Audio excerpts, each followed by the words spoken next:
大家好，我是甜蜜君。本期给大家分析蓝湛爱上魏婴的心路历程。少年篇。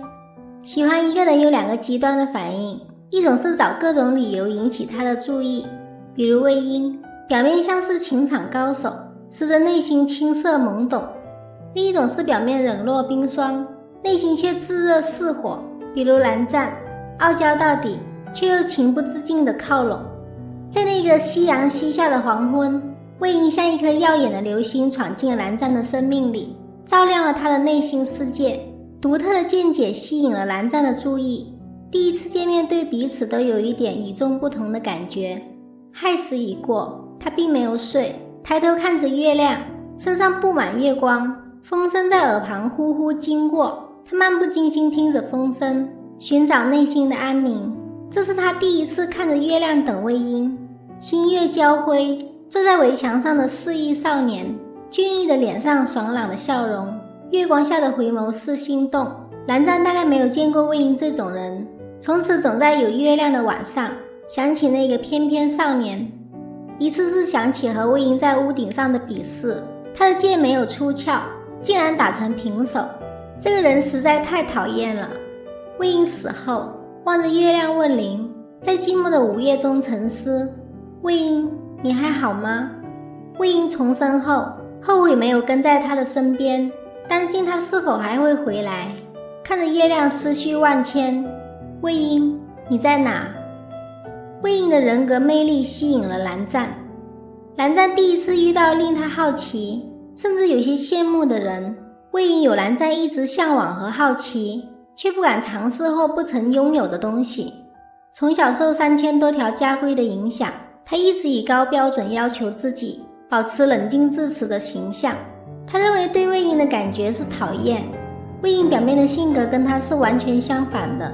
魏婴用这种强行打开他的心门的方式，会让他下意识抵抗这种突如其来的变化，但眼光不由自主地老是追随着魏婴。在藏书阁给了他们独处的机会，魏婴百般撩拨之后，蓝湛开始无法冷静自持，3000条家规，自了然于心，偏偏此时写了此生唯一的一个错字。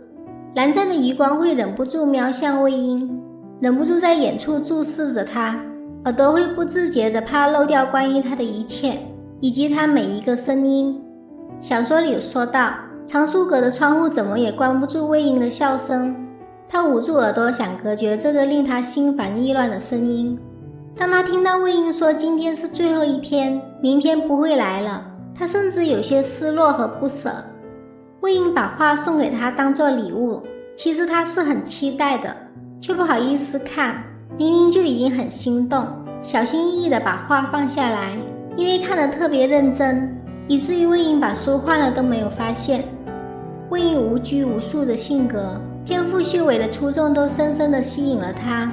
魏婴激发他少年的天性，为他打开一扇新世界的窗口，脚步会不由自主地带他走到魏婴所在的地方，不自觉地寻找魏婴的身影。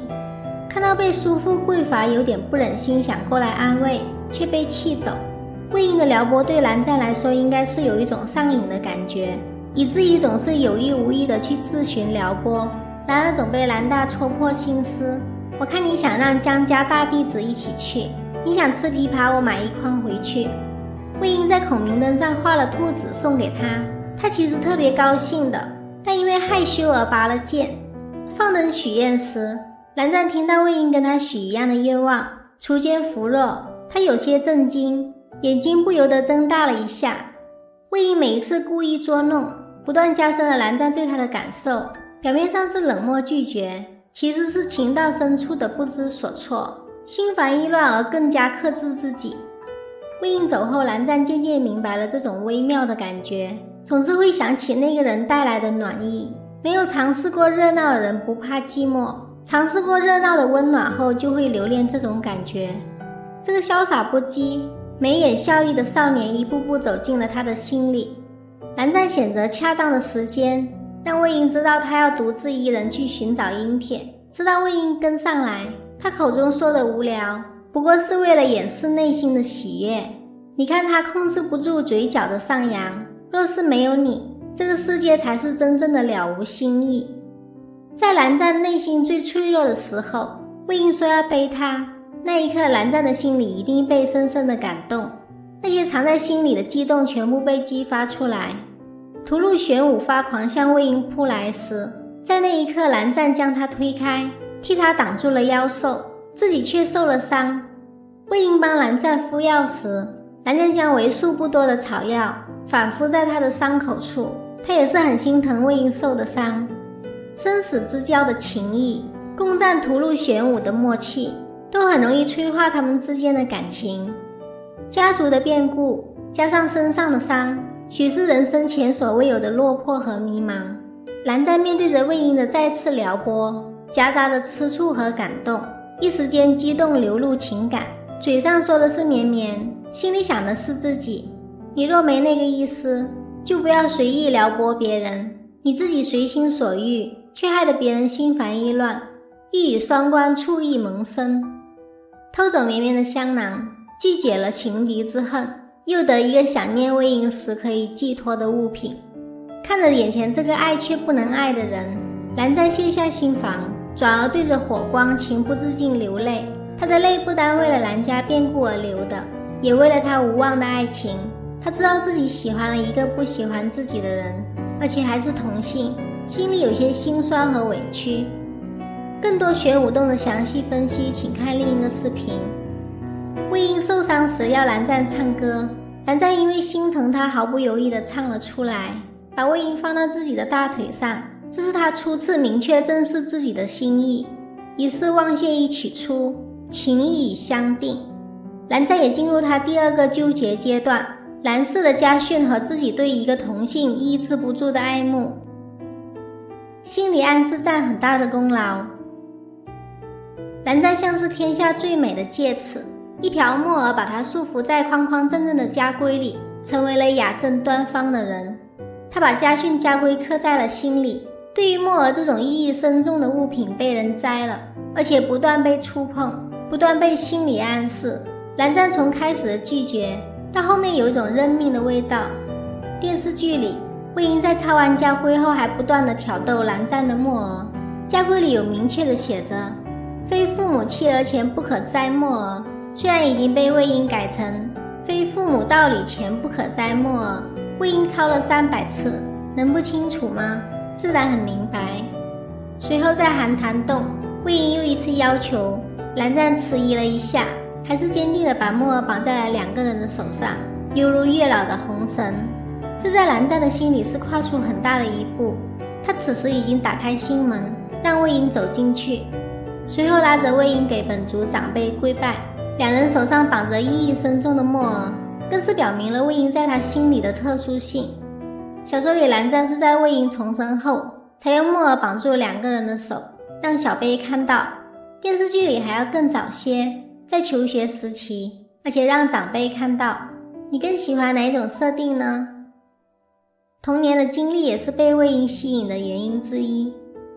蓝湛几乎是一个没有童年的小孩，父母皆疏离，期待每月功课完成之余与母亲见上一面。突然有一天，如此卑微的要求也不能实现了，从此每个月他都会去进室门口等一扇不会开的门。他很爱自己的母亲，从小对亲密关系的渴望，不善于表达的性格，他的情感活力始终是被压抑的。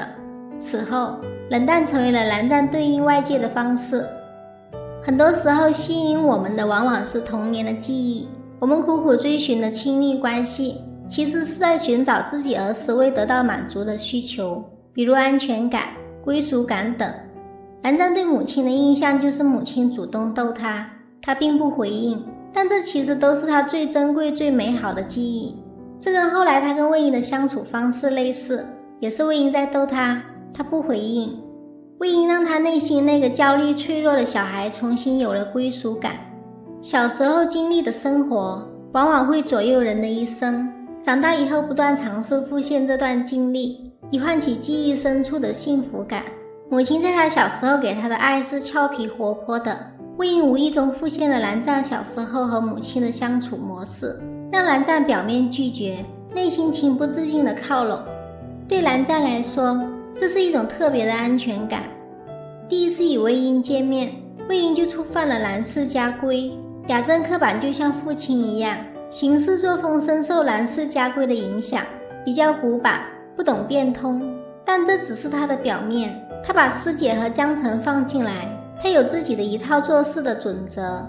碰上了与母亲性格相似的魏婴，这种似曾相识的感觉也会忍不住靠近。